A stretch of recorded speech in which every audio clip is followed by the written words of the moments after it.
안녕하세요. 토요미스테리 디바제식합니다. 중국 장쑤성 난징시에 살고 있던 70세 노인 라우리 씨는 과거 전쟁터에서 수십 년간 군의관으로 활약한 참전용사였습니다. 10년 전에 군대를 전역했는데 그 이후로도 일을 게을리하지 않았어요. 한 푼이라도 더 벌어야 자식들한테 도움이 된다는 생각이었죠. 그렇게 그는 환경미화원으로 취직을 했고요. 매일같이 새벽에 나가 거리를 청소하곤 했습니다. 그러던 2012년 9월 15일 이른 아침, 라우리 씨가 그날은 한 상가 푸드코트에서 나오는 음식물 쓰레기통을 비우고 있었습니다. 그러다 문득 함께 일하던 동료 왕 씨가 투덜거렸죠. 아이고 이거 봐, 많기도 해라. 어디서 버렸는지 진짜 고기를 너무 지저분하게 내놨어. 무슨 치킨 너겟 같은 게 케찹이랑 엉켜가지고 손에도 다 묻고 엉망이야. 이 정도면 좀 뭐라고 해야 되는 거 아니야? 화가 난 동료가 툭 내려놓은 그 쓰레기 봉투가 꽤 묵직했습니다. 한눈에 봐도 봉지 입구에서부터 막 케첩이 덕지덕지 지저분하게 묻어 있었죠. 두 사람은 이걸 이렇게 버린 가게를 좀 확인해야겠다라는 생각으로 봉투를 열게 되는데요. 그 안에는 튀겨진 고기 덩어리들이 가득했죠. 그런데 순간 라우리 씨가 다소 섬뜩한 기분이 들었습니다. 이 튀김옷이 너덜너덜 벗겨진 고기 단면이 눈에 들어왔는데 이게 일반적인 닭고기가 아니더라고요. 그 질감과 색깔이 묘하게 낯익은 느낌이랄까요? 과거 라우리 씨는 군 복무하던 시절에 포탄에 맞아서 찢겨진 인체 조직을 수없이 목격했습니다.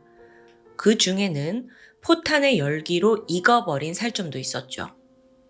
그런데 지금 눈앞에 이 고기 조각이 마치 그 허벅지 살점과 너무도 흡사하다라는 생각이 든 거예요. 아니 근데 아무리 그래도 그렇지 이런 도시 한복판에서 조리된 인육이 버려졌을까 싶었어요. 불길한 예감을 떨쳐낼 수 없었죠. 그는 경찰에 전화를 걸게 됩니다. 그리고 잠시 후 의문의 고기 덩어리들을 경찰이 모두 수거했고 정밀 감정에 들어갑니다. 그 결과가 충격적이었죠. 튀겨진 치킨 너겟이라고 생각했던 그 조각들이 인간의 살점이라는 결과가 나온 거예요. 자, 이 결과가 나오고 나서 즉각 난징시 경찰은 발칵 뒤집어졌습니다. 강력반을 중심으로 해서 특별수사본부가 꾸려졌고 수사팀은 푸드코트 일대를 샅샅이 뒤지기 시작했죠. 쓰레기통, 음식물 쓰레기, 하수도까지 전부 조사했어요. 그러자 곳곳에서 조각들이 쏟아집니다. 장기와 피부 조직을 비롯해서 여성의 잘린 성기, 손가락까지 수백 개에 이르러요. 이게 대부분 튀겨진 상태로 케첩이 묻어 있었고요. 또 그 와중에 얼렸다가 해동한 흔적도 보입니다.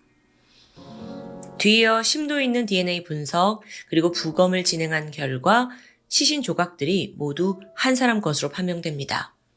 더 구체적으로는 키 165cm, 마른 체격을 가진 20대 초반 여성으로 추정이 되었죠. 이 시신을 토막낼 때 칼과 톱을 이용한 것 같아요. 근데 절단면이 눈에 띄게 거칠더라고요. 즉 범인이 해부학적인 지식은 없는 것으로 판단이 되죠. 일단 여기까지 파악한 경찰은 죽은 피해자가 그래서 누군지 그걸 찾아 나섭니다. 그런데 머지않아 벽에 부딪히고 말죠. 최근 1년간 이 난징시에서 20대 여성의 실종 신고 자체가 전무했기 때문이에요. 그래서 안 되겠다. 범위를 넓혀서 지난 3년간 실종된 20, 30대 여성 60명을 전수조사했고요. 또 가족들과 DNA까지 대조를 하게 되는데 일치하는 사람이 나오지 않습니다. 급기야 상하이와 안우이성까지 확인을 다 하는데 성과가 없어요.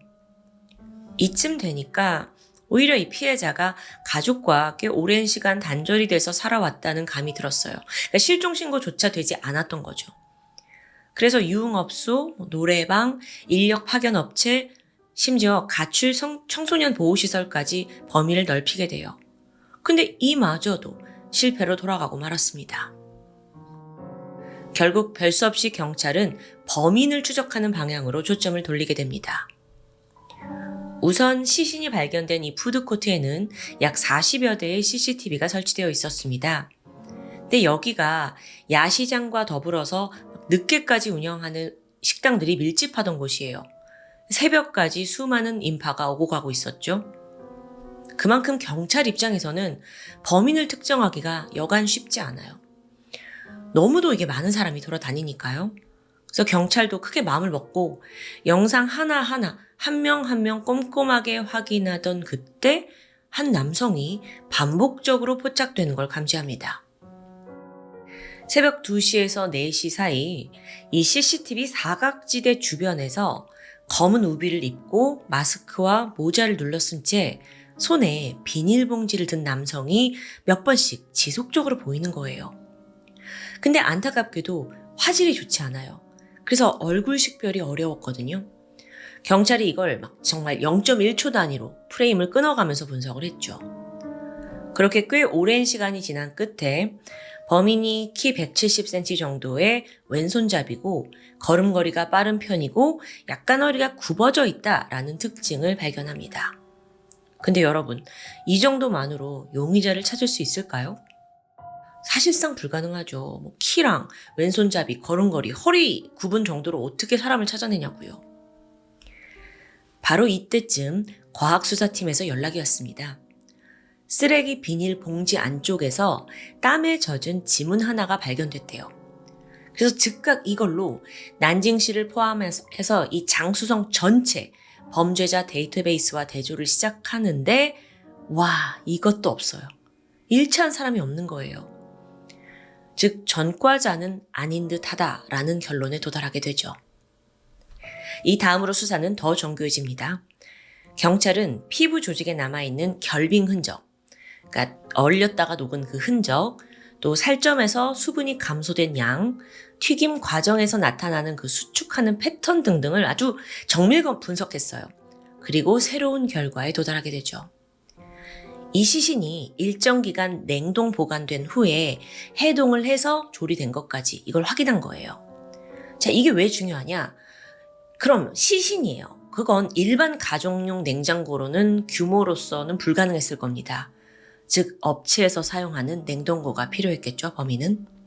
즉각 경찰이 난징시에 있는 가전 매장, 온라인 플랫폼, 중고거래업까지 최근 1년간 업소용 냉동고 구매한 이력을 다 조사하거든요. 그런데 사실 이 난징이라는 곳이 장쑤성에서도 최대 전자상거래 중심지입니다. 그러니까 매달 수천 대 냉동고가 거래돼요. 온라인 거래는 실명 추적이 또 힘들고 중고 거래는 현금으로 직거래를 보통 하잖아요. 그러니까 흔적이 나오질 않았죠. 사실 수사팀이 하루에 평균 20시간씩 수사에 매달렸다고 합니다.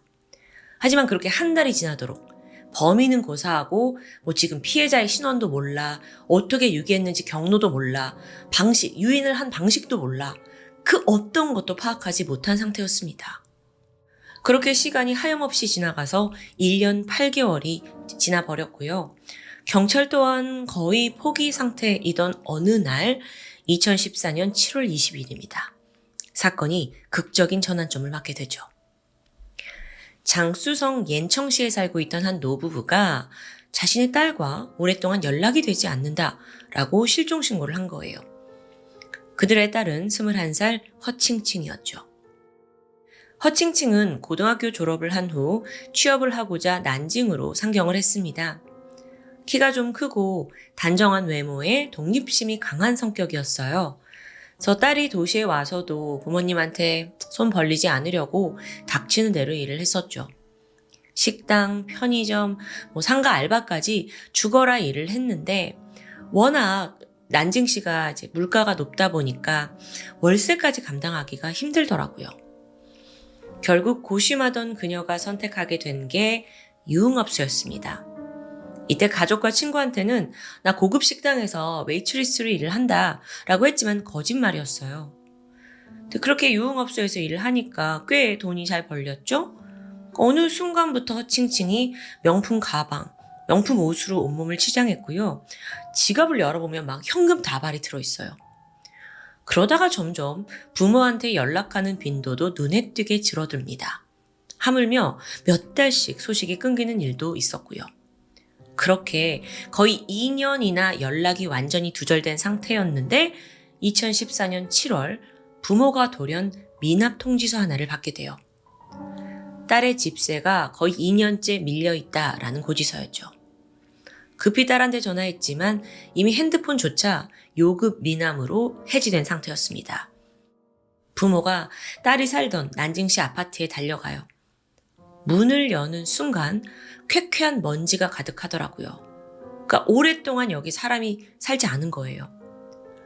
어머니는 딸의 흔적을 찾으려고 방을 막 뒤졌고요. 그러던 중에 책상 서랍 뒤편에서 봉투 하나를 발견합니다. 허칭칭 명의로 되어 있던 월급 통장인데 그 안에 한화로 1,800만 원 정도가 들어있어요. 상당한 거금이죠. 딸이 이렇게 돈을 많이 모아놨나? 그런데 지난 2년간 한 번도 인출된 기록이 없습니다. 집도 비어있고 딸은 통장에서 돈을 한 번도 꺼내 쓰지도 않았고 부모는 뒤늦게 심각성을 깨닫고 실종신고를 접수하게 된 상황이었어요. 그렇게 경찰은 허칭칭의 나이, 또 신체 조건, 실종 시점을 파악한 후에 이거 혹시 그 2012년에 푸드코트에서 발견된 시신과 혹시 같은 사람 아니야? 곧장 가족과 DNA 대조를 하게 되죠. 그 결과는 일치. 끔찍한 조각으로 발견된 그 피해자가 이 노부부의 딸 허칭칭이었던 겁니다. 자, 이때부터 수사는 급물살을 타게 돼요. 경찰은 즉각 허칭칭의 직장과 또 주변 사람들 수소문했거든요. 이때 같은 술집에서 근무했던 여성 한 명이 의미심장한 이야기를 건넸죠. 사실 저 이렇게 될 줄 알고 있었어요. 걔 남자친구가 엄청 위험한 사람이거든요. 매일같이 애를 막 때리고 그랬어요. 자, 뭔가 폭력적인 성향이 있었다라는 이야기를 듣고 혹시 조폭이나 포주 이런 거라고 생각했지만 전혀 예상 밖의 인물이 등장합니다. 허칭칭의 남자친구는 중국 국유 교통회사에서 근무를 하고 있던 31살의 차오라는 남성이었어요.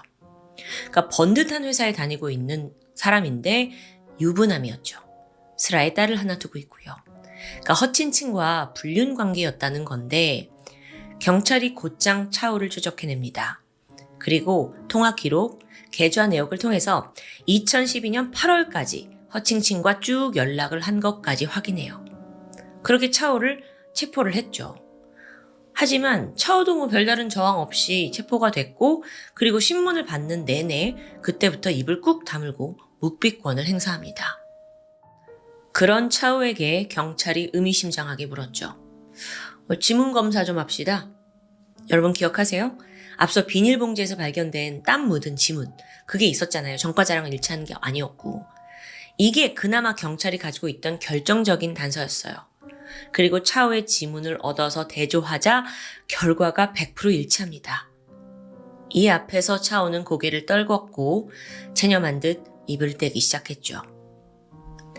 우선 그는 난징의 명문대학교에서 교통학과를 졸업했습니다. 공무원이던 아버지의 추천으로 국영기업에 입사를 했고요. 이후 초고속 승진가도에 또 결혼까지 골인했어요.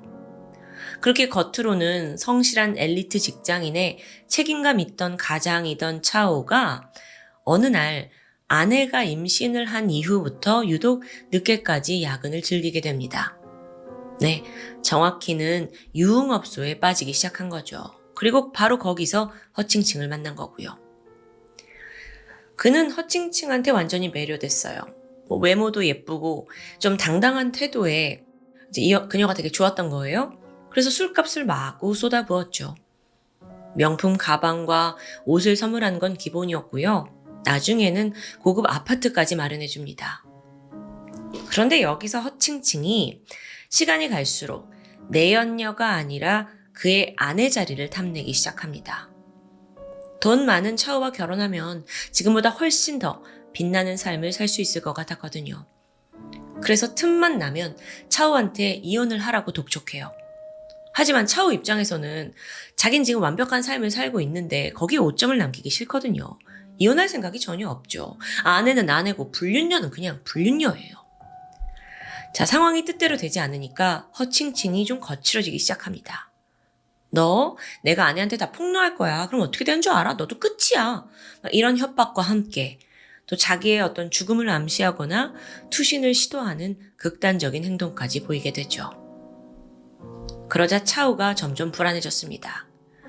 그녀가 죽을까봐 불안한 게 아니라 얘가 정말 폭로하면 내가 유흥업소에 주구장창 간 것도 모자라서 불륜까지 저질렀다? 이게 만약 직장에 알려지면 바로 잘립니다. 결국 차우는 우리 관계 정리하자 라면서 허칭칭에게 합의금을 건네게 돼요. 2차례에 걸쳐 약 2억 8천만 원을 송금했죠. 하지만 허칭칭이 쉽게 물러나지 않았습니다. 배신감 때문인지 아니면 돈을 더 뜯어내겠다는 생각인지 아예 이때부터 2억 8천만 원 가지고는 안 되겠다. 더 많은 현금을 내놔라 하면서 협박하기 시작했죠. 그러던 2012년 8월 중순입니다. 돌연 허칭칭에게서 전화가 왔어요. 그 당시에 두 사람의 관계가 별로 좋지 않아서 연락도 좀 뜸할 때였는데 전화가 온 거예요. 나 발목 다쳤어. 우리 집에 좀 와줘. 그렇게 아침 10시 차우가 아파트에 도착해보니 허칭칭은 침대에 누워 있었습니다. 잠시 후 두 사람은 언제 그랬냐는 듯 아침 식사를 같이 먹으면서 그 찰나의 평온함을 즐기게 돼요. 근데 분위기가 이렇게 좀 좋아지니까 허칭칭이 또 떼를 쓰기 시작했죠. 빨리 나한테 돈을 보내던지 아니면 이혼하고 나한테 오던지 선택해. 안 그러면 나 지금 당신 아내한테 전화할 거야. 이러는 거예요. 핸드폰 빼앗고 옥신각신 몸싸움이 벌어졌습니다. 그 과정에서 차우가 허칭칭을 제압하려고 몸 위로 올라타게 되는데 거의 이제 그녀가 꼼짝 못하는 그런 자세였어요. 근데 순간 차우가 그동안 눌러왔던 분노가 터져버린 거예요. 내 연녀 주제에 돈과 이혼까지 요구해? 내가 할 만큼 했잖아. 하면서 갑자기 허칭칭의 목을 졸랐고 머지않아 그녀의 몸은 축 늘어졌습니다. 허칭칭의 숨이 완전히 끊어진 후에야 차우가 내가 무슨 짓을 저질렀지? 하고 정신이 돌아와요. 근데 이미 허칭칭은 숨이 끊어졌어요. 그 순간의 결정 때문에 그는 살인마가 된 거죠. 그렇다면 내가 살인마? 여태 쌓아온 커리어, 가정 한순간에 잃게 될 거예요. 그는 잠시 자리에 주저앉아서 자수를 할지 도피를 할지 고민합니다. 하지만 정작 여기서 그가 선택한 건 다른 방법이었어요. 그는 바로 회사에 전화를 걸어서 병가를 냈고요. 그날 오후 내내 수많은 쇼핑을 했습니다. 대형 냉동고를 샀고 마체테, 칼, 톱, 비닐랩, 시신 처리에 필요한 것들을 구매한 거예요. 그리고 다시 허칭칭의 아파트로 돌아와서 해체 작업을 시작합니다. 일단 몸을 부위별로 잘라서 덩어리를 냉동고에 보관했어요. 그리고 며칠 후에 다시 이 집에 와요. 그것을 꺼내서 더 잘게 잘랐고 냉동고에 다시 넣어둡니다. 그러니까 매일매일 이 집에 와가지고 조금씩 잘라서 넣어놓고 그렇게 2주에 걸쳐 시신을 해체하게 된 거죠. 하지만 이제 이걸 어떻게 버려야 하지? 그는 결국 음식물 쓰레기로 위장하기로 결정합니다. 튀김옷을 샀고 잘게 자른 조각에 튀김옷을 입혀서 하나하나 마치 치킨 너겟처럼 보이게 튀겨낸 거예요. 그리고 그 위에다 다시 케찹을 막 뿌려가지고 마치 길거리 음식이 버려진 마냥 위장을 한 겁니다. 이거 하루 이틀 걸리는 일이 아니었어요. 정말 모르는 사람이 아파트에서 요리를 하고 있는 차우를 보면 그냥 치킨 너겟을 정성 들여서 만드는 줄 알았겠죠. 이 와중에 가장 처리가 힘든 게 머리였어요. 이건 도저히 요리를 할 수가 없는 거예요. 그래서 지인의 금고 안에 몰래 넣어둡니다.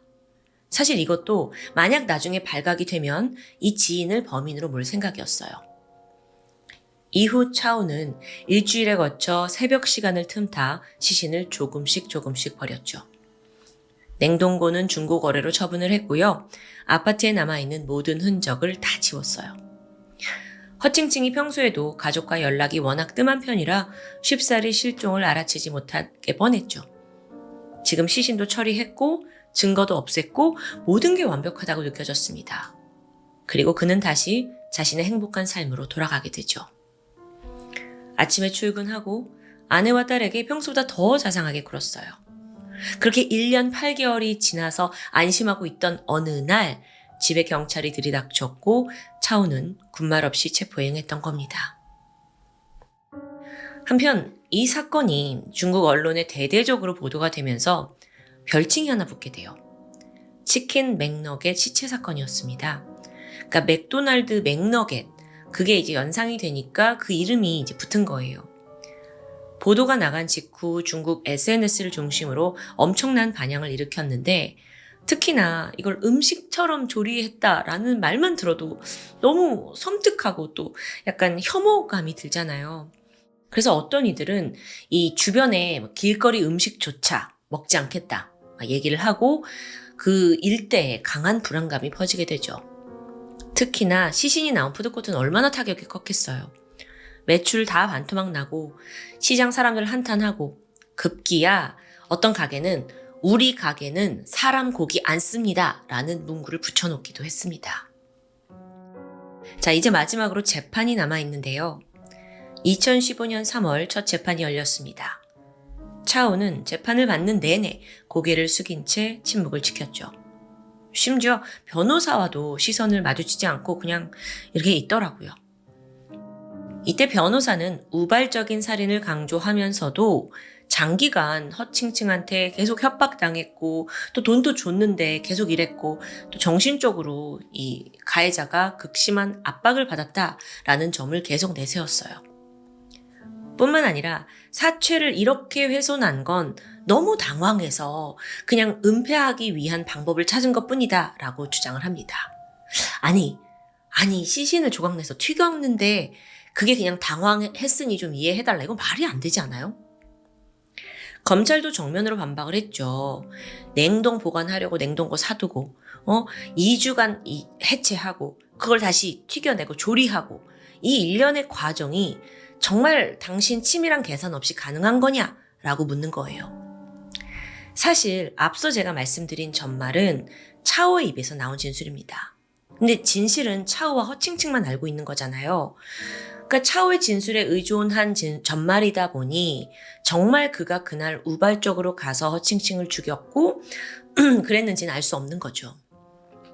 게다가 전 좀 이상했던 게 아니 사람을 이제 죽였는데 그러고 나서 바로 냉동고를 사러 갔다? 이게 좀 약간 쉽게 이해되지 않는 논리였어요. 게다가 또 머리는 따로 이제 숨겨뒀잖아요. 이 정황을 보고 너의 잔혹성과 계획성이 명백하게 드러난다라고 지적을 하게 된 거죠. 결국 재판부는 검찰의 손을 들어줬습니다. 차오의 계획살인이 인정이 되었고요. 중국 재판에서도 너무나 유례없는 시신 유기 방식이었다라는 것이 인정되면서 차오에게는 사형이 선고됩니다. 한편 1년 8개월간 신원 미상 상태였던 허칭칭의 시신은 드디어 고향에 있는 한 공동묘지에 안치되었습니다. 그나마 수습이 가능한 시신을 모아서 매장한 건데요. 여전히 찾지 못한 부위도 상당하다고 합니다. 이 사건을 두고 일부 대중들은 유족에게도 큰 비난을 퍼부었어요.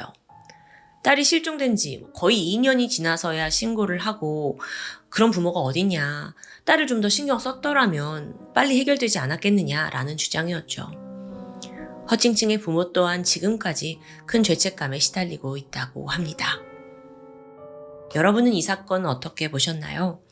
뭔가 가해자의 전말에 우리가 이제 의존할 수밖에 없었지만 정말 이게 계획살인이었다면 차오의 그 잔혹성 당연히 비난받고 지탄받아 마땅하다고 생각이 드는데요. 또 한편으로는 피해자가 지속적으로 협박을 하고 또 이제 내연녀라는 관계 때문에 대중들의 차가운 시선을 피할 수 없었다는 생각이 듭니다. 자유롭게 여러분의 의견 남겨주세요. 지금까지 토요미스테리 디바제시카였습니다. 안녕하세요. 토요미스테리 디바제시카입니다. 2013년 3월 15일 홍콩의 타이콕 추이 아파트 건물 안으로 경찰이 들이닥쳤습니다. 그들은 서둘러 한 아파트 현관문을 열게 되는데 열자마자 안에서 막 코를 찌를 듯한 소독약 냄새와 함께 비릿하고 기분 나쁜 악취가 풍겨왔어요. 그런데 이 고약한 냄새에 비해 집안 내부는 상당히 말끔한 편입니다. 보기에 평범한 가정집 같고요. 경찰은 조심스레 집안을 살피면서 악취가 어디서 나는지 근원지를 찾아 헤매는데요. 그러다 잠시 후 주방에 도착해서 거기에 있던 냉장고 문을 여는데 딱 보니까 차곡차곡 도시락통이 쌓여 있습니다. 하지만 이건 일반적인 반찬 도시락이 아니었죠. 먼저 사건이 시작된 건 약 일주일 전인 2013년 3월 7일. 홍콩 경찰서로 실종 신고가 들어왔어요. 사라진 사람은 65세의 남성 글로리 차오 그리고 63세의 여성 문 시우. 이들은 인근에 거주하던 노부부인데 부모님하고 연락이 닿지 않는다 라면서 두 아들에 의해 신고가 접수된 상황이었죠. 일단 신고자는 노부부의 첫째 아들 차우 호이롱 그리고 둘째 아들 헨리 차우 호이롱이었습니다. 이들의 부모님과 마지막으로 연락을 나눈 건 신고로부터 5일 전인 3월 2일이었대요. 이후에 연락이 안 되는 거죠. 그런데 여기서 경찰이 주목한 건 바로 이 5일간의 공백인데요. 아들들은 왜 좀 더 일찍 실종 신고를 하지 않은 걸까요? 이 부분에 대해 아들들이 이렇게 말을 해요. 부모님이 원래 중국 여행을 가시려고 계획했대요. 그래서 연락이 없기에 그냥 좀 일찍 가셨나 보다. 그런 줄 알았다는 거예요. 그러다 며칠째 계속 연락이 없자 신고를 했다는데 경찰은 두 아들과 이렇게 간단한 대질 신문을 마쳤고 노부부를 실종으로 판단, 본격적인 수사에 돌입합니다. 그 시각 두 형제는 이 수사가 얼마나 걸릴지 모르잖아요. 마음이 급해졌죠? 무작정 기다릴 수 없다고 판단했고 직접 찾아 나섭니다. 먼저 여러 언론을 통해서 부모님이 실종됐습니다. 그걸 알렸고요. 또 페이스북에 페이지를 따로 만들어서 저희 부모님 이렇게 생기셨는데 보신 분은 제발 제보해 주세요. 대중에게 자그마한 단서라도 도와달라고 요청을 했죠. 그러면서 이 사건은 홍콩에서 일파만파 퍼지기 시작합니다. 사람들 역시 노부부가 어딜 가셨냐 라면서 막 무사 귀환을 바랬고 또 그 SNS를 열심히 퍼날라줬어요. 그러던 3월 12일 경찰로부터 한 가지 소식이 전해집니다. 이 노부부가 애초에 중국으로 출국한 사실이 없다는 거예요. 거기에 더해 핸드폰과 신용카드조차 사용한 흔적이 없었죠.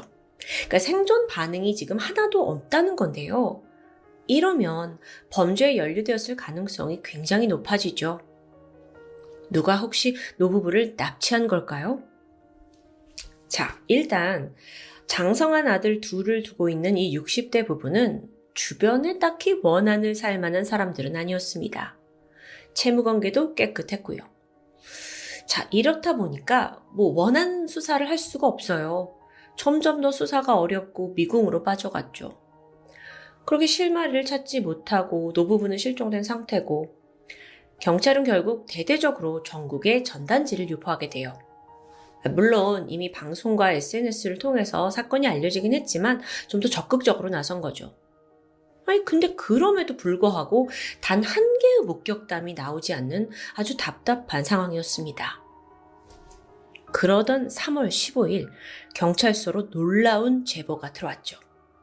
여보세요? 저 범인 알고 있어요. 실종된 노부부를 죽인 건 헨리 차우예요. 자, 여기서 언급된 헨리 차우, 그는 노부부의 둘째 아들입니다. 제보자는 헨리 차우가 부모를 살해한 후에 시신을 방치했다라는 사실만 말하고 전화를 끊어버려요. 근데 다행히 경찰이 이걸 단순한 장난 전화로 치부하지 않았고요. 이 헨리 차우, 줄여서 헨리라고 부를게요. 이 헨리를 찾아가서 추궁을 하게 됐죠. 아드님, 지금 상심이 크신 건 아는데요.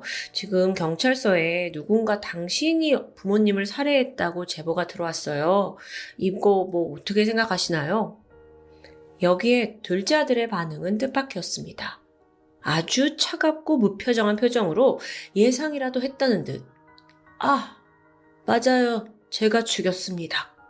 하는 거예요. 아니, 여태 직접 실종 신고하고 막 전단지 돌리던 이 아들이 자기가 범인이라고 말을 하는 겁니다. 그리고 이어지는 살인 자백은 정말 잔인무도했죠. 자, 실종 신고 6일 전인 3월 1일입니다. 이날 헨리는 부모님에게 전화를 했어요. 그리고 이삿짐 정리를 좀 도와달라고 요청을 하게 돼요. 원래는 부모님하고 같이 살았었거든요. 근데 이 둘째 아들이 독립을 한 지 얼마 안 된 상태였습니다. 그러니까 부모가 아이고 그래 집이 너무 어지럽겠다. 내가 가서 좀 도와주마 라면서 둘째 아들이 사는 아파트로 오게 되죠. 딱 도착을 했는데 이상해요. 현관문이 다 열려 있고 아들아 하면서 이제 들어가 보는데 아무도 보이질 않는 겁니다. 두리번거리면서 일단 거실로 들어섰죠. 바로 그 순간 갑자기 뒤에서 누군가가 머리를 치고 공격합니다. 어머니는 목에 치명상을 입고 자리에서 쓰러졌어요. 근데 아버지는 그래도 마지막까지 저항을 했지만 끝내 숨을 거두고 말아요. 이 무자비한 공격을 퍼부은 범인이 바로 둘째 아들 헨리 차오 맞습니다. 그리고 여기에 공범이 있었죠. 그의 친한 형이던 채춘 K. 천륜을 저버린 존속살인을 저질렀은 거예요, 지금. 그런데 이후에 이 두 사람이 더욱더 분주하게 움직였죠. 왜냐? 이젠 시신을 처리해야 하니까요. 일단 부부의 머리를 잘랐습니다. 다음으론 몸통과 팔, 다리를 토막내기 시작했죠. 그 자른 부위는 냉장고에 넣어서 보관합니다. 하지만 여전히 다른 부위들이 남아있죠. 본격적인 작업은 이제부터였어요. 이 두 사람이 좀 처리하기가 어려운 뼈나 장기 같은 건 랩에 다 감싸요. 그 다음에 비닐봉지에 넣고 다시 한 번 더 종량제 봉투로 감쌌죠. 그러니까 이걸 쓰레기로 둔갑한 겁니다. 외부에다 버릴 생각이에요. 두 사람이 봉투 들고 가까운 해변가에 가서 시신을 요기했고요. 근데 이걸로는 부족해요. 여전히 집 안에는 토막을 내고 남은 수많은 피부 조각들이 상당량 남아있었거든요. 두 사람이 야 이거 어떻게 처리하지? 막 머리를 맞댔고 그 와중에 번뜩이는 생각이 하나가 떠오릅니다. 그건 바로 중국의 전통 요리 중에 하나인 차슈. 이게 돼지고기 덩어리에 양념을 해가지고 바베큐 형식으로 구운 요리거든요. 아니 이게 여기서 왜 나오냐고요? 짐작하셨죠? 그 부모의 남은 시신 조각들을 요리하기로 결정한 거예요. 그래서 먼저 두 사람이 피부에 남아있는 핏기와 수분기를 다 제거했고 소금으로 절인 후에 막 여러 가지 양념을 들이붓습니다. 그리고 나서 도시락용 플라스틱 용기 안에 이걸 차곡차곡 넣어서 담게 되죠. 그렇게 다 하고 보니까 이 부모님의 시신은 냉장고 안에서 마치 흔한 도시락 반찬처럼 보였습니다. 이 엽기적인 일들은요, 무려 5일에 거쳐서 진행됩니다. 모든 훼손 작업이 다 끝난 뒤에 집 안에 막 냄새가 진동하잖아요. 비릿한 냄새가요. 이걸 제거하기 위해서 강한 소독약을 가지고 와서 두 사람이 말끔히 청소를 했죠. 마지막까지 굉장히 치밀해요. 자, 이렇듯 부모를 살해했다는 전말이 밝혀지고 나서 헨리가 밝힌 살인 동기는 더 터무니없습니다. 뭐라고 했냐면 제가 초등학교 때 부모님이 피아노를 배우라고 강요한 적이 있어요. 그게 전 정말 원망스러웠습니다. 해? 피아노요? 이게 다라고요? 지금 무슨 말이에요? 이어서 헨리가 말하길 사실 그는 어릴 적부터 학교 생활에 잘 적응하지 못하는 아이였어요. 중학교가 가면서 성적이 좀 많이 뒤처졌고 시험에서 낙제를 하는 일까지 발생을 했죠. 그러니까 헨리도 점점 자신감을 잃어가면서 급기야 우울증과 또 대인기피증, 그 외에 여러 정신적인 문제를 겪게 되는데요. 부모님은 이런 아들을 그냥 두고 볼 수는 없었습니다. 그래서 호주로 유학을 결심해요. 그러니까 아들이 거기에서 좀 새롭게 시작을 하길 바라는 마음이겠죠. 하지만 이들의 바람은 전혀 다른 방향으로 흘러가고 마는데요. 호주에 온 헨리는 유학생활 내내 오히려 호주에서 인종차별과 또 학교 폭력에 시달립니다. 어쩌면 홍콩에서보다 더 비참한 삶을 겪게 된 거예요. 그러면서 애 성격은 더욱더 폐쇄적으로 변해갔고요. 주변 사람에 따르면 그는 약간 자신만의 세계에 갇혀서 살고 있는 다소 극단적인 성향의 사람이었다고 말합니다. 종종 막 화를 참지 못해서 돌발 행동을 보이기도 했어요. 친구들 좀 무서워하죠. 근데 이맘때쯤 헨리는요, 자기가 이렇게 된 모든 원인은 다 부모님 때문이라고 탓하게 돼요. 아주 서슴없이 친구들이나 지인들한테 부모가 다 잘못된 거다라는 원망을 강하게 표현했다고 하는데요. 그게 뭐 예를 들어 우리 부모가 초등학교 때 나를 억지로 피아노를 배우게 하더니 중학교 때는 나를 방치하고 고등학교 때는 아예 다른 나라로 보내버린 거야. 이런 식이었어요. 결국 2003년 부모는 아들을 다시 홍콩으로 데려왔죠. 그런데 이후 헨리는 방 안에 틀어박힙니다.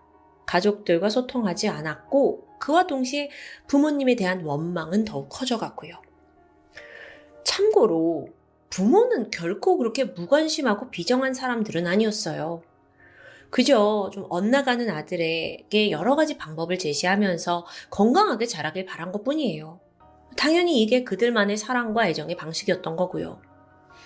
하지만 헨리는 내가 문제가 아니라 이 주변 환경, 사람, 이것만 탓하는 좀 다소 비겁한 자세를 보이는데요. 그렇게 오랜 시간 원망과 분노를 키워가던 어느 날 땡! 나는 부모를 살해야겠다 라고 마음을 먹은 겁니다. 심지어 이 계획은 무려 반년에 걸쳐 아주 세심하게 구성됐습니다. 그리고 여긴 조력자도 있었고요. 헨리의 지인이자 공범인 채춘 K. 그가 이 살인에 가담한 이유는 크게 두 가지로 볼 수 있습니다. 우선 채춘 K는 IQ가 84 정도 되는 다소 지능이 낮은 아이예요. 처음부터 그랬던 건 아니래요. 이 채춘 K가 사실 학창시절을 뉴질랜드에서 유학을 했거든요. 근데 그 시기에 어떤 여성한테 빠졌는데 걔한테 속아서 돈을 많이 잃은 경험이 있어요. 그게 상처가 됐고 홍콩으로 돌아와서는 이제 삶을 포기하려고 극단적인 선택을 하기도 했었죠. 집에서 막 연탄 피우고 쥐약 먹고 여러 번 시도를 했다고 합니다. 다행히 가족들이 빨리 발견해서 목숨은 건져요. 근데 이때의 후유증으로 뇌에 손상을 입게 됐고 다소 지능이 떨어지는 상태에 이르게 된 거죠. 그런데 채춘 K 역시 자신이 이렇게 망가지게 된 원인, 모든 원흉이 그 뉴질랜드에서 만난 여성 때문이라고 여기고 있었어요. 자, 그렇다 보니까 헨리와 채춘 K, 이 둘은 비슷한 점이 있습니다. 누군가에 대한 강한 원망이요. 또 유학생활에서 고통 같이 겪었죠. 이걸 계기로 금세 가까워졌다고 해요. 그러다 헨리가 마침 내 분노를 표출하겠다, 나는 부모를 죽이겠다 라고 하자 채춘 K도 여기에 가담을 하게 된 거고요. 둘이 같이 했어요. 매주 만나서 한 10분에서 20분 정도 우리가 이렇게 범행을 하자 막 회의를 하는 시간을 가졌다고 하는데 뿐만 아니라 장소를 물색하고 범행 흉기를 구매하면서 그날 D-Day가 다가오기를 기다린 거죠. 그러던 어느 날 친형한테서 전화가 왔습니다. 헨리야, 어머님 아버님이 곧 중국 여행을 가신다더라 라는 이야기를 듣게 된 거죠. 그러자 이때가 기회라고 생각한 겁니다. 참고로 이 형은요, 설마 동생이 부모님을 살해했을 거라고는 전혀 상상하지 못했다고 해요. 그 어떤 전조 증상도 형은 알지 못했다고 하니까요. 자, 근데 여기서 드는 궁금증. 그 앞서 경찰에 익명의 제보가 들어왔었잖아요. 그 부모님을 죽인 거는 헨리라고 말한 거. 그게 채춘 K였냐? 그건 아니었어요. 왜냐면 채춘 K도 공범이니까요. 사실 헨리는요, 이 살인을 저지르고 나서 너무도 기쁜 마음에 주변에 이 사실을 떠벌리게 돼요. 특히나 친구들한테 야야, 내가 우리 부모 죽였다? 근데 내가 어떻게 죽였는 줄 알아? 내가 시신은 어떻게 회수되는 줄 알아? 하고 황당하게도 자랑하듯 말한 겁니다. 심지어 체포되기 하루 전날에는 내가 이러다 연쇄 살인범이 되는 건 아닌지 모르겠어 말하면서 막 말도 안 되는 욕망을 드러냈고요. 이걸 알게 된 지인 중 한 명이 경찰에 제보를 한 것으로 추정이 되는데요. 한편 경찰은 두 사람의 범행 사실을 확인한 후에 급하게 현장을 찾아갔어요. 그리고 아파트 냉장고를 열어보니까 거기서 부모의 머리를 발견할 수 있었죠. 다른 신체 부위들도 있었는데 이게 너무 훼손이 많이 돼서 사실상 그곳에서 형체를 알아보긴 힘들었다고 합니다. 근데 이 와중에 수사팀을 가장 경악하게 만든 건 바로 냉장고 속 도시락들이었습니다. 그렇게 그 안에다가 시신을 요리해서 차곡차곡 넣어둔 것도 소름 돋는데 더 조사를 해보니까 이 도시락통 중 일부가 2차례 정도 전자레인지를 통해 데워진 사실이 드러나요. 아니 이걸 왜 데펴요? 이걸 먹으려고 했던 거예요? 범인들한테 물어보니 자신들은 그저 요리만 했을 뿐 절대 인육을 섭취하진 않았다고 주장했죠. 하지만 애초부터 왜 이걸 전자레인지에 데피냐고요. 그 사실 자체가 너무 충격이죠. 무슨 생각이었냐라고 묻기 전에 그냥 아무 생각이 없었던 거라고 밖엔 이건 설명이 안 돼요. 2014년 8월 헨리 차우와 채춘 케이 두 사람에 대한 첫 공판이 열렸습니다. 그런데 둘이 놀랍게도 아주 죄를 무마하기 바빠요. 헨리가 뭐라고 하냐면 제가 살인한 건 맞는데 시신을 훼손하진 않았다는 거예요. 이게 뭔가 사체 유기죄는 피하려는 것 같죠? 게다가 변호사는 또 정신적인 문제를 들면서 형을 줄이려고 애썼고요. 반면에 채춘 케이는 내가 범행에 가담을 하긴 했지만 이건 헨리의 협박에 어쩔 수 없었다라고 주장합니다. 게다가 변호인 측에서 사실 채춘 케이가 좀 지능이 낮잖아요. 그걸 토대로 이 헨리가 얘를 이용한 거다라는 주장을 펼쳤고요. 과연 법원의 판단은 어땠을까요? 이 사건은 국민참여재판으로 진행이 됐습니다. 배심원단이 9명이 있었는데 그중 8명이 헨리 차우에 대한 유죄를 인정해요. 한편 만장일치로 채춘 케이에 대한 무죄를 인정합니다. 무죄요. 그러니까 채춘 케이가 좀 더 조사를 해보니까 지능이 사실상 80사라고 했지만 초등학생보다 낮은 수준이다라는 게 밝혀진 거예요. 이러면 충분히 헨리가 하자는 대로 그냥 끌려갔을 수도 있다는 가능성이 받아들여진 거죠. 판사 또한 이 배심원단의 판단을 인정했고요. 결국 2015년 3월 최종 법정에서 채춘 케이에게는 징역 1년, 헨리 차우에게는 종신형이 확정됩니다. 홍콩 사회를 뒤흔들었던 최악의 도시락 시신 폐륜 사건은 그렇게 막을 내렸습니다. 그런데 최종 변론에서 헨리는 끝까지 망언을 내뱉었죠. 저는요, 부모님만 사라지게 된다면 다시 태어날 수 있을 것 같아요. 그러니까 뭔가 아직까지도 그 후회와 반성보다는 부모에 대한 원망을 품고 있는 듯 합니다. 헨리는 경찰 조사 당시 과거 자신은 완전 패배자의 삶을 살았다라고 묘사한 적이 있습니다. 그런데 제 생각에는요, 헨리가 인생의 완전한 패배자가 된 건 부모를 죽인 그 순간부터라고 생각돼요. 그리고 이 모든 일의 원흉은 부모가 아니라 바로 자기 자신이라는 걸 깨달아야 할 겁니다. 지금까지 토요미스테리 디바제시카였습니다.